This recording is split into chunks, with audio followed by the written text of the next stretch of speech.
Have you ever found yourself doing something that you told yourself you aren't going to do again? The interesting thing, it's not actually you lacking motivation or discipline.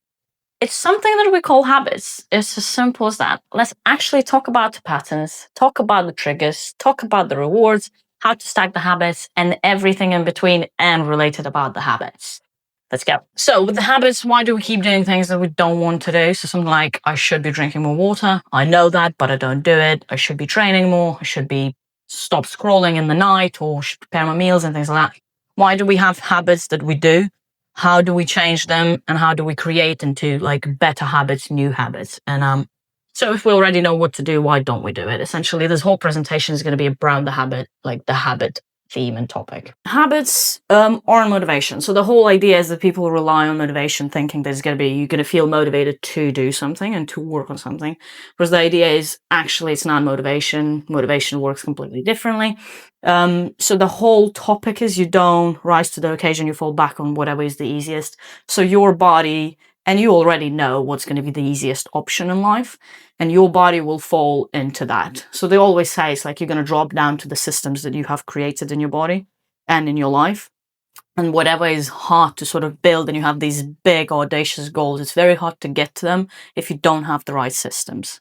So you think that you're like, I'm just lazy or undisciplined, whereas the reality is like your environment makes those behaviors, some behaviors in this case, easier than the others. And then you start picking up on the bad behaviors in a way, whatever is bad in life anyways. So let's move on to the next one.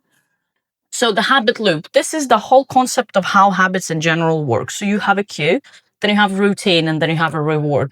You have habits pretty much all the time. How you pick up the bottle, how you drink water, how much water you drink, like everything is a habit. Every single thing you do in your day is a habit. Whether it's good habit, bad habit, like strong habit, weak habit, everything is a habit. So the idea is you can find the cues, you can find the routines, and you can find what is it that you actually are looking for from that habit and try to change anything in that chain. So you can really work with any of the three. So let's say the loop that you didn't choose, like you feel stressed, so you grab chocolate or you go scrolling on the phone. It's a temporary comfort. So you're looking for the actual comfort, which is from you become like stressful. And then we're going into, oh, I need to stop eating chocolate. The chocolate isn't the problem, it's the fact that you're stressed. That's the problem. So something like finish morning coffee, you drink a glass of water, you feel refreshed, you feel good about yourself, you picked a good habit. Like there's so many good things that happen from that if you start building better habits. We're going to start talking a little bit more about the actual depths of like a little bit more detail into each. So catch the pattern. So what happens before the habit and what actually can you get from that habit that you do? So something like a trigger could be stress. Behavior would be you snacking, and the reward is you feel comfortable. So it's like a comfort thing. If you feel boredom, you're going to scroll, you get stimulation. That's your reward. Can you get stimulation in other ways? Can you get comfort in other ways? Like, of course, there's other ways outside of snacking or scrolling. So something like getting home, people get home, take the shoes off, go on the sofa, relaxation. Can you relax in other ways? Can you get home and create a different behavior that's going to still give you the same reward? Yes. So it's about finding all those three bits and fitting in something else in it. So finish work, you have a takeaway, that's the reward. You feel good, you feel relaxed, that's probably stimulation. Connection, love, whatever it is, whatever you're lacking and missing, this is going to show up in some sort of trigger and you're going to have some sort of behavior. So you can't change a pattern that you haven't noticed. So the easiest way is actually noticing that I'm having something. Why am I doing this behavior?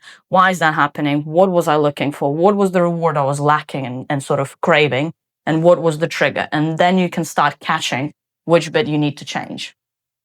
So don't just remove the habit. The habit is hard to move because habits are really strong. Every time you make a decision, that's a habit towards one direction or the other. So the habits are always happening, which is why it's hard to just remove the habit. It's easier to work on a trigger or on the reward itself in this case. So instead of I need to stop eating chocolate, just ask yourself, what is the chocolate actually meaning to you? So is it a stress relief? Is it something that's just enjoyable for you? Are you hungry?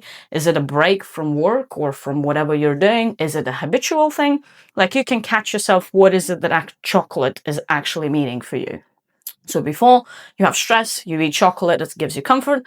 Now you can do stress, you go for a walk, have a cup of tea, have a shower, talk to your partner, whatever it is, and then you feel relaxed and then you feel the comfort. So change that habit as much as you can. So you're not removing the behavior, you're just changing it into something else and it still gives you the same reward and it still has the same trigger. Another thing, obviously, there's so many tools that you can work around habits. One of them is obviously catching the patterns and catching the triggers and changing the behavior. And another one that we're going to talk about today is habit stacking. It's one of the easiest ways to make good habits stick or sort of bad habits go away. So you always already have loads of existing habits. You just find a new habit and then you attach the two and then you have habit stack. So something like after I brush my teeth, I take my vitamins. After I boil a cup of coffee or a cup of tea for the evening, I have my supplements. Like whatever it is, like you already have habits throughout the day. You wake up, you put slippers on. That's a habit. Like you stand up, you go to the bathroom. That's a habit. As soon as you do bathroom, you weigh in. That's a habit. So you already have all these habits throughout the day. You just need to find them and attach a new habit on it. That's going to be the easiest way to attach the better habits. So after I make my morning coffee, I drink half a liter of water or like 2 cups of water. After I finish work, I put on my gym clothes or whatever it is, like whatever you need, like comfort, relaxation, because after work, obviously, we're quite stressed out. So it could be that relaxation and space for yourself is the thing that you're craving. So find a way that you can do that. After dinner, I prepare tomorrow's breakfast. So after dinner, it could be, and you need to be really, really specific. So it's not as simple as after dinner. What does that mean? You can go really specific. As soon as I put my plate in the dishwasher or like in a sink, as soon as I eat like my last bite and put the fork down, like, and straight away attach another habit. So like start by creating breakfast or something. That's going to be the easiest way is by finding already existing habit and then adding something on it. So the existing behavior becomes the cue for the next habit. So you're just having the same loop again, where you're having a cue, you're having the habit, you're having the reward. Another tool is make it as easy as possible. So the habits that you're looking for, they don't have to be anything like drinking 2 liters of water is a big habit, but drinking a cup of water after a cup of tea or a cup of coffee is going to be an easier habit. So you need to make the habits as simple and as easy as possible. So if you want to train, something as simple, just putting your clothes out the night before, just preparing your clothes and putting them in a cupboard or whatever it is. You want more protein, have yogurt, eggs, or chicken already ready for you to have. So boil eggs and have them ready. So it's like the easiest possible way is you're having something, you open up a fridge and the habit is like there's an egg that's already boiled, that's already ready. The easiest possible thing. Want to drink more water? Have the bottle beside you at all times. If you have like certain locations in the house that you have like an office, you have living room and then you have bedroom. Have a bottle in each room. Just fill that up in the morning, have 3 bottles in each room. And that's it, that's covered. That's the easiest possible way because you're constantly reminded of the habit as well. And the cue is around you the whole time. If you want to walk more, so park further away. So something like just sort of put in the car a little bit further away from the shop itself. Want to stop eating biscuits or some sort of snacking and things like that. Keep the easiest way, obviously, is just keep the packet on the kit. Don't keep the packet on the kitchen counter. So obviously have other areas or just not buying the biscuits would be the easiest way in general. So make good choices easy and then make unwanted choices really difficult. So if you are having some sort of biscuits in the house, put them away. Like some people literally put them in foil in another bag in the possible like highest possible cupboard where they need like another cupboard to like something to even get to the biscuits. So you create so many steps in between that it's too difficult to do the bad habit. So that's why you make the good habits as easy as possible and hard ones or bad ones that you don't want in your life as difficult as possible. So create as many steps in between where your body or you are just too lazy to go to that bad habit. So start ridiculously small. So we are talking about train 5 times a week, train twice this week. Or something like just move for 10 minutes. It doesn't even have to be that big. It can be just move for 10 minutes, walk around your garden in like 10 minutes in loops. Obviously, it's a bit boring, but it's like make it so ridiculously simple and small. So completely change your diet. No, just add some protein to breakfast. When you feel like that's easy, that's when you start adding like add some veg. Can you work on your carbs? Can we look into your fiber? Like we can start building on it, but you need to work on one habit and make it so strong that the other one is just like easy, another easy thing on top. So walk 10,000 steps a day every day. Instead of like a big audacious goal again, 10-minute walk after lunch. That's it. Nice and simple. When that's easy, make it 20. When that's easy, make it into 5,000 steps a day. Like, it's very, very small steps. So small enough that you can't talk yourself out of it. It is literally build up once it's established. So as soon as this proper strong habit, then you can start building on that habit. Make it so small that it almost takes, sometimes they say like, make it so small that it takes you less than 2 minutes to do it, because it's so tiny that you can't even talk yourself out of it, because you go, well, it's stupid not to do it. Like, if it's like so tiny and so ridiculously small, you will do it. And then when that becomes a habit, you can make it into like 4 minutes of doing something. Like, instead of reading a book a week, you go open up a page and then read a sentence. And then when that's strong, read the paragraph. Like, it's really, really slow, but you can really build big and strong on it. So the habit formula, you identify the cue. So what happens right before you do the behavior? What is it? What's the cue? What's the trigger that actually makes you do the thing?